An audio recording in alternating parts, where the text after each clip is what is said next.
sinceramente, o grande mérito que eu vejo na minha mãe e no meu pai é que eles não nos ensinaram a ter medo de Deus. Havia famílias que pegavam mesmo pesado nessa questão. Deus vai te castigar. Se você fizer isso, você vai para o inferno. Você tem que ser bom. Mas nunca ouvimos essas palavras deles, entendeu? Eles só nos ensinavam a louvar. Tá? E, claro, a seguir os 10 mandamentos, né? Que aí todos os dias você tinha que estar ali, quando fazia alguma coisa, dava uma notícia de que alguém roubou, olha, tá vendo? Está ferindo os 10 mandamentos de Deus, mas Deus nunca foi uma ameaça para nós, entendeu? Então, aí que eu vejo o quanto meu pai e minha mãe, eles eram à frente do tempo deles.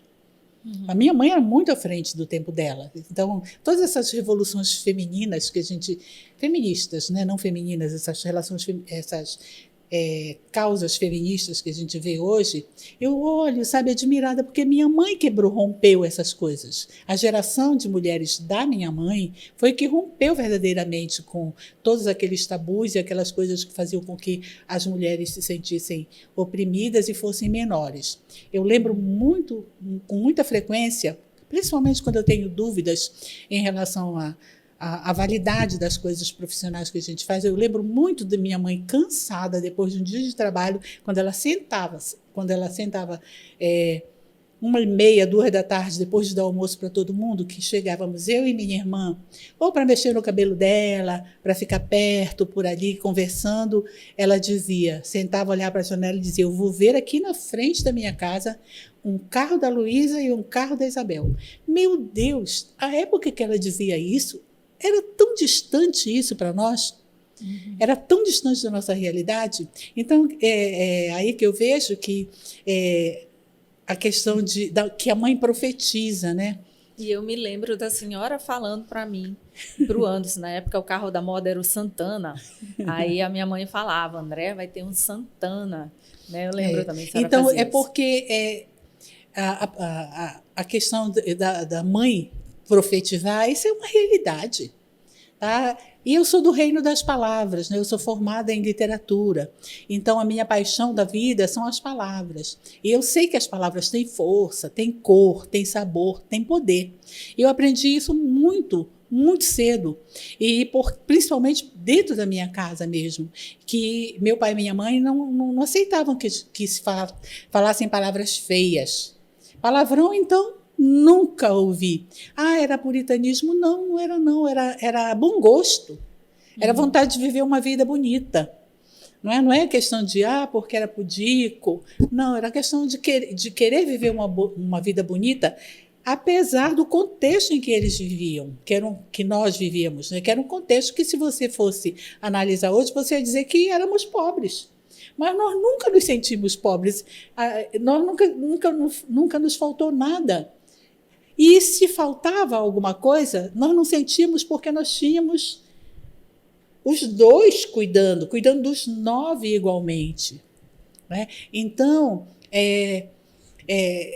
a questão de profetizar o bem, isso eu acredito completamente. Vamos nos ater ao fato de que, no princípio, era o Verbo. Então, as palavras, elas têm um poder, principalmente saindo da boca da mãe, já que eu estou aqui gravando em homenagem ao Dia das Mães, né, esse tema fácil que a André me deu aqui, Deus e mãe. Muito fácil, né? Corriqueiro até para falar. Mas o que me agrada é que é um tema que você não pode tratar superficialmente. Ou você vem e fala profundamente deste tema profundo, ou não tem como você se fazer entender, porque é muito profundo. A história da questão de que a mãe profetiza é uma das maiores certezas que eu tenho na minha vida. Por isso, desde a escolha do nome dos filhos. Né? Imagine que a minha mãe me chamou Maria Isabel. Olha o que ela profetizou para mim. A prima de Maria. Eu não podia dar errado. Olha a responsabilidade. E olha só, eu digo sempre para a Andréia que a herança que eu tenho dos meus pais é a minha religião, né? E a minha formação. o banco de escola que eles me deram, né, que eu pude fazer de escola pública, do começo até do início do ensino fundamental até o doutorado. Então, a questão de que a mãe profetiza, a mãe, o que sai da boca dela se realiza. Por isso a mãe tem muito medo. Quando ela sente que vai acontecer alguma coisa com o filho, ela se cala, né? Porque sabe que se ela admitir, pode ser que aconteça mesmo, entendeu? Então, isso não é uma hipótese, isso é uma realidade, porque nós sabemos que nós somos corpo e alma, né? Mas não corpo e alma separados. Né? Nós somos a unidade de corpo e alma. Então, o que a gente sente se traduz no que a gente, nos atos que a gente pratica, nas coisas que a gente faz. Tá? Então, a sensibilidade, que é a essência que nos une a Deus, essa sensibilidade, ela que norteia e determina. Tanto é que uma das coisas que eu tenho mais medo é de desejar o mal. Eu nunca desejei o mal para ninguém. E por que eu nunca desejei o mal para ninguém? Porque eu acho que quem mais sofre é quem sente a vontade de desejar o mal, né? Já que você tem todo um poder.